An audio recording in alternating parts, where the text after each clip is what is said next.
Hi friends, అందరు ఎలా ఉన్నారండి? బాగున్నారా? సో నేనైతే చాలా బాగున్నాను. మీరందరూ ఎలా ఉన్నారనేది నాకు కింద కామెంట్ సెక్షన్లో తప్పకుండా షేర్ చేసుకోండి. సో ఇవాల్టి వీడియో వచ్చేసి నేను వేసుకున్న ఈ బ్లౌజ్ కటింగ్ వీడియో అనేది మీతో షేర్ చేసుకోబోతున్నాను. సో బ్యాక్ సైడ్ వచ్చేసి డీప్ రౌండ్ నెక్ అనేది పెట్టాను అనమాట. ఫ్రంట్ సైడ్ కూడా రౌండ్ నెక్ అనేది పెట్టాను. సో ఇది స్క్వైర్ రౌండ్ లాగా పెట్టాను అనమాట.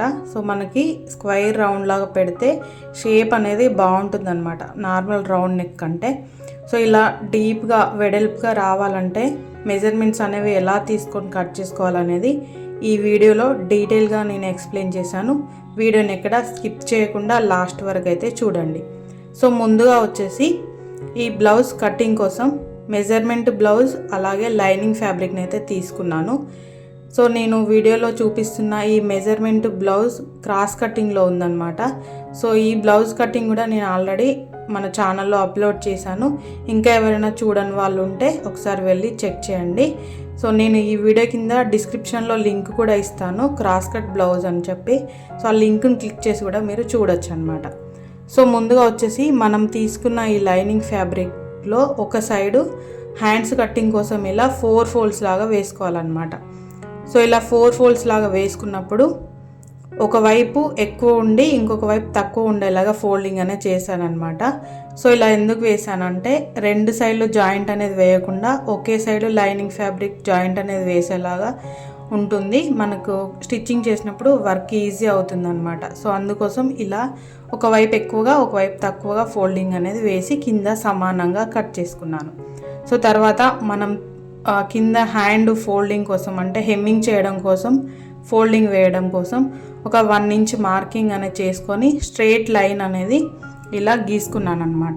సో తర్వాత హ్యాండ్ లూజ్కి ఒక మార్కింగు, హ్యాండ్ పొడవుకు ఒక మార్కింగు, మనకి హ్యాండ్ ఆర్మ్ హోల్ లూజ్ దగ్గర బ్లౌజ్ ఎంతైతే ఉందో అంత ఒక మార్కింగ్ అనేది చేసేసి, సో ఇలా హ్యాండ్ పొడవు అనేది నాకు కరెక్ట్గా 6 ఇంచెస్ అనేది ఉందన్నమాట.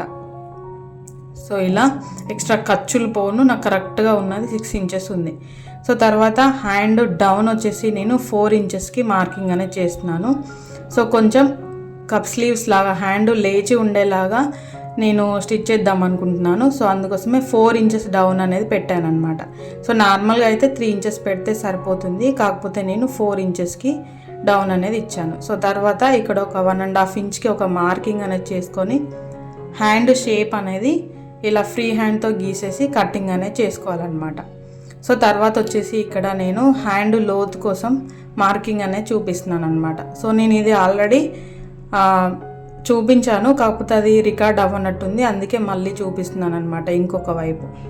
సో ఇలా మనకి 1.5 ఇంచ్ ఎక్స్ట్రా ఉంది కదా, సో అక్కడికి టేప్ని అనేది పెట్టేసి ఇలా మధ్యలోకి మనం టేప్ ఫోల్డ్ అనేది వేసి ఒక 1 ఇంచ్ కంటే తక్కువ ఇక్కడ మార్కింగ్ అనేది చేసుకోవాలన్నమాట సెంటర్లో. సో ఇలా చేసుకొని మనం ఎక్స్ట్రా ఖర్చు పెట్టుకున్నాం కదా, సో అక్కడి నుంచి ఈ హ్యాండ్ లోత్ అనేది తీసుకోవాలన్నమాట. సో ఎక్స్ట్రా ఖర్చు మనం మార్కింగ్ చేసిన అక్కడి నుంచి ముందుకైతే అసలు జరపకుండా ఇందులోనే మనం హ్యాండ్ లోత్ అనేది తీసుకోవాలన్నమాట. సో ఇలా తీసుకున్న తర్వాత బ్యాక్ పార్ట్ కట్ చేయడం కోసం నేను ఇలా స్ట్రైట్గా లైన్స్ అనేవి గీసుకున్నాను అనమాట. సో గీసుకున్న తర్వాత ఈ మెజర్మెంట్ బ్లౌజ్ పొడవు ఎంత అనేది షోల్డర్ దగ్గర నుంచి బ్యాక్ సైడ్ టక్స్ దగ్గరికి చూసుకున్నాను అనమాట. సో నాకు వచ్చేసి ఎక్స్ట్రా ఖర్చులతో కలిపి 15 ఇంచెస్ అయితే ఉంది. సో ఇలా 15 ఇంచెస్కి ఒక మార్కింగ్ అనేది చేసేసి ఇప్పుడు ఫుల్ షోల్డర్ వచ్చేసి 5.5 ఇంచెస్కి ఒక మార్కింగ్ అయితే చేశాను అనమాట. సో 5.5 ఇంచెస్కి పైన ఒక మార్కింగ్ అనేది చేసిన తర్వాత ఆర్మ్ హోల్ లూజ్ వచ్చేసి 6 ఇంచెస్కి మార్కింగ్, అంటే ఆర్మ్ హోల్ డౌన్ వచ్చేసి 6 ఇంచెస్కి మార్కింగ్ అనేది చేసుకొని కింద వైపున 9 ఇంచెస్కి అలాగే పై వైపున చెస్ట్ దగ్గర 9 ఇంచెస్కి మార్కింగ్ అనేది చేసి ఎక్స్ట్రా ఖర్చుల కోసం 2 ఇంచెస్ ఫ్యాబ్రిక్ అనేది నేను ఇక్కడ ఎక్స్ట్రా మార్కింగ్ అనేది చేసుకున్నాను అనమాట. సో ఇలా చేసుకున్న తర్వాత మనం చేసుకున్న ఈ మార్కింగ్ మీద నుంచి స్ట్రైట్గా లైన్స్ అనేవి మనం గీసుకోవాలన్నమాట. సో నేను ఇక్కడ ఎక్స్ట్రా ఖర్చు కోసం 2.5 ఇంచెస్కి కటింగ్లో చేశాను అనమాట. సో ఇక్కడ 2 పెట్టాను, కానీ తర్వాత కటింగ్ చేసినప్పుడు ఒక 1/2 ఇంచ్ అనేది ఎక్స్ట్రా చేశాను. సో ఇక్కడ ఆర్మ్ హోల్ రౌండ్ వచ్చేసి 1 ఇంచ్కి మార్కింగ్ అనేది చేసి రౌండ్ సర్కిల్ అనేది గీసాను అనమాట. సో తర్వాత 5.5 ఇంచెస్ మనం షోల్డర్ మార్కింగ్ అనేది చేసుకున్నాం కదా. సో ఈ మార్కింగ్లో నేను 2.5 ఇంచెస్కి ఒక మార్కింగ్ అయితే చేస్తున్నాను అనమాట. అంటే ఫుల్ వెడల్పుగా డీప్ రౌండ్ ఇచ్చాను కాబట్టి ఇలా మార్కింగ్ అనేది చేశాను. సో నాకు బ్యాక్ సైడ్ బ్లౌజ్ నెక్ అంటే డీప్ వచ్చేసి 11 ఇంచెస్ కావాలన్నమాట. సో చూసారు కదా, ఇలా పెట్టుకొని చూసుకోవాలన్నమాట. లేకపోతే ఇలా చూసినా సరిపోతుంది. బ్యాక్ సైడ్ డబల్ ఫోల్డ్ వేసి సో ఇలా 11 ఇంచెస్కి మనం కరెక్ట్గా ఉండాలి కాబట్టి ఒక 1/2 ఇంచ్ అనేది పైకి మార్కింగ్ చేసుకొని 3.5 ఇంచెస్ వెడల్పు అయితే నేను ఇక్కడ మార్కింగ్ అనేది చేస్తున్నాను అనమాట. సో ఇలా 3.5 ఇంచెస్కి ఒక మార్కింగ్ అనేది చేసుకున్న తర్వాత మనకి ఇలా స్క్వైర్ షేప్ వచ్చేలాగా బాక్స్ లాగా ఇలా డ్రా చేసుకొని కింద వైపున వచ్చేసి స్క్వైర్ రౌండ్ లాగా ఇలా సర్కిల్ అనేది మనం రౌండ్గా గీసుకోవాలన్నమాట. సో ఇది నేను స్క్వైర్ రౌండ్ నెక్ అనేది పెట్టాను. మనకి లుక్ అనేది చాలా బాగుందన్నమాట. సో తర్వాత బ్యాక్ సైడ్ టక్స్ దగ్గర నుంచి ఇక్కడ ఎక్స్ట్రా ఖర్చు దగ్గర మనకి కింద వేలాడినట్టు ఉండకుండా 1 ఇంచు పైకి ఇలా డ్రా చేసుకొని క్రాస్లో ఇలా స్ట్రైట్ లైన్ అనేది తీసుకోవాలన్నమాట. సో తీసుకున్న తర్వాత మార్కింగ్ మీద నుంచి సేమ్ యాస్టీస్గా కటింగ్ అయితే చేసుకోవాలి. సో ఇక్కడ చెప్పాను కదా నేను ఇంకొక 1/2 ఇంచ్ అనేది ఎక్స్ట్రా కట్ చేశానని. సో తర్వాత మనం బ్యాక్ పార్ట్ కట్ చేసుకున్నాం కదా, సేమ్ అదే ఫ్యాబ్రిక్ని ఇలా మళ్ళీ క్లాత్ పైన కింద 1 ఇంచ్ అనేది ఎక్స్ట్రా ఉండాలి, ప్రిన్స్ కట్ కాబట్టి. సో ఎక్స్ట్రా ఉంటే మనకి బెటర్ అనమాట. సో ఇది నేను ఫ్రంట్ హుక్స్ పెట్టాను కాబట్టి హుక్స్ కోసం ఒక 1/2 ఇంచ్ అనేది ఎక్స్ట్రా ముందు క్లాత్ అనేది ఉంచుకొని మిగతాది మొత్తం యాస్టీస్గా గీసేసి నేను ఇక్కడ ఫ్రంట్ రౌండ్ నెక్ వచ్చేసి 6.5 ఇంచెస్కి అయితే మార్కింగ్ అనేది చేశాను అనమాట. సో చేసేసి సేమ్ ఫ్రంట్ పార్ట్ దగ్గర కూడా నేను రౌండ్ నెక్ అనేది పెట్టాను అనమాట. సో ఇక్కడ వచ్చేసి నేను 1 ఇంచ్ అనేది సైడ్స్కి ఎక్స్ట్రా క్లాత్ అనేది ఇలా మార్కింగ్ అనేది చేసుకున్నాను అనమాట.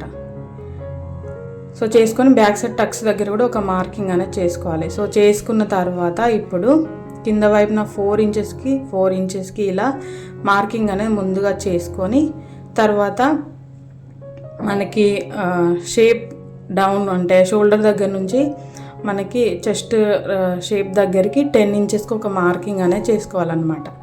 సో మనకి ప్లస్ గుర్తు వచ్చిన దగ్గర మన బస్ట్ కరెక్ట్ పాయింట్ అనమాట. సో తర్వాత ఇలా క్రాస్లో ఒక లైన్ అనేది తీసుకోవాలి.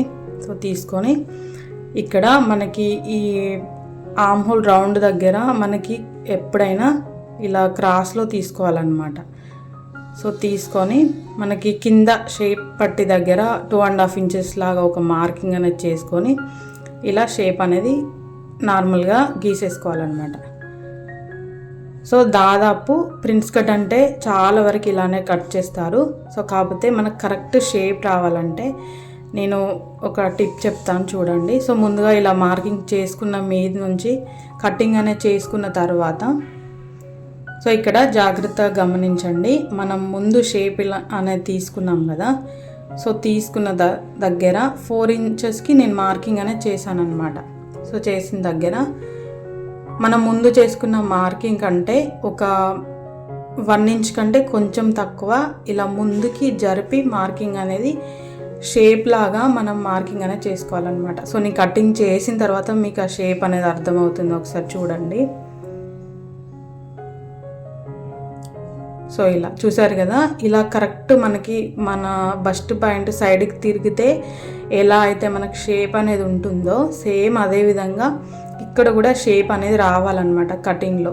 సో ఇలా వస్తేనే మనకి ప్రిన్సెస్ కట్ అనేది పర్ఫెక్ట్గా మనకి బాడీకి షేప్ అనేది కరెక్ట్గా వస్తుంది.